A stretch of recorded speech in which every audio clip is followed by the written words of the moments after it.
so I broke it apart, and now we're lifting it off of the actual block. See that coming right off? I guess these are a little bit heavier because originally they were all cast iron. Now you can get the intakes in aluminum, so they're a lot easier to manage. And that's the inside of that 472 that you're looking at there. Now we're going to pull this apart and continue with our build. What do we see? Well, I actually noticed this lifter right here is actually pretty clean. That one there is dirty. So whoever actually pulled this intake off and just replaced one lifter, they should have replaced all the lifters, just in case one of these other lifters went bad. So this thing has a lot of miles on it, a lot of miles. So instead of doing the work twice, you should just do it once and do it the right way once. And I'm seeing here, there's like one clean rod. Yeah. And the other ones are all the same. So does that mean they just replaced one rod? One rod and one lifter. Oh. They should just replace all of them. Right, because you're taking it apart anyway. Why don't you just put all new lifters and rods, right? That's right. Okay. This one here is a little loose. That one there's a little loose. See all that? Uh-huh. That lifter's going bad. That's what I'm saying. You should replace that, all these lifters. If you want to replace one, replace all of them if it has a lot of miles on it. So you can tell with the rods if the lifters are going bad, if they're too loose? The lifters or the cam, yeah. Okay. It could be a lot of things, but evidently they had a problem with this lifter here, so they should have just replaced all of them. Right. Okay, so that's what we're going to do. We're going to build this the right way, and we're going to replace all the rods, the lifters, the bearings, the cam, and do the whole thing the right way and machine it. Okay, so we have the valve covers off. I've taken off the rocker arms, and now we're pulling out all of your push rods. If you want to come in closer, you can see. So all the push rods are coming out. We're not just replacing one. We're going to replace them all. And then after the push rods come out, then we're going to pull out all of these lifters, and all of these have to be replaced too. So pretty exciting. It's coming along.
I'm recording. I'm so glad you can supervise. Get all this crud off. You farm people don't even know. You gonna fire your wife too? I think my my name's on the license. All right. Couldn't even see the bolts before, so that way it doesn't slip. And then check out the motor mount bolts here. Lovely. It's all fun. This is actually the original timing chain itself. This actually never been changed out, I don't believe. Look how loose this thing is. You can almost take it off with your hand, the chain itself. Oh wow. Yeah, all the way around. I mean, it's really loose. And you still got slack on that side. So, yeah, this thing's about to come off. So that could account for some of the problems too with the motor Right. not running right. Right. Okay, so it looks like we're going to be putting another timing chain on there. That's one of the main things you want to do when you rebuild No a matter- motor. Yeah, no matter what, you want to put a new timing chain on the motor. Even if it has a lot of miles on it, if it's still running, replace that timing chain.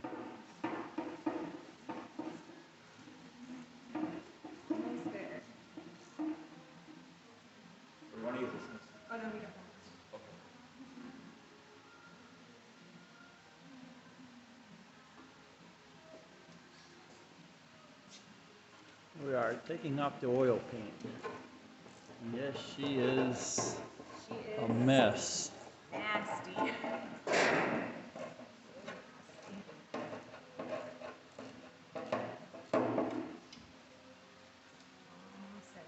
That's it. Now we can get her off.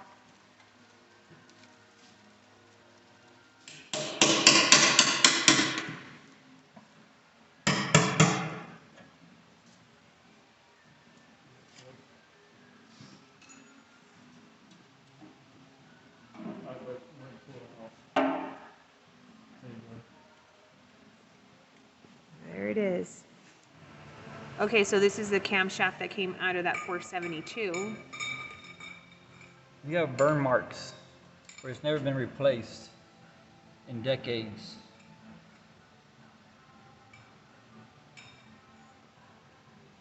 You can see it. So that's years of wear. Yeah. You actually got oil burn marks on this.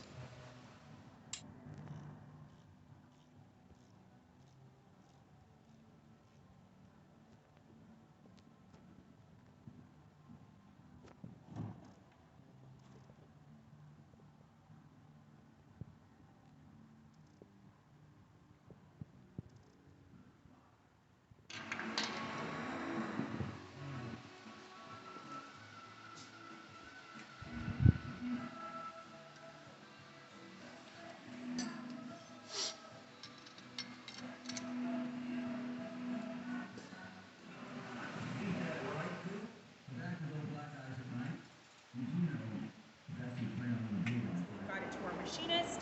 He saw that this block and this motor has never been rebuilt, and there was a lot of wear and tear on the cylinders.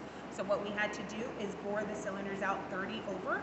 And what happens is when you have to bore out the cylinders, then that means that you need bigger pistons.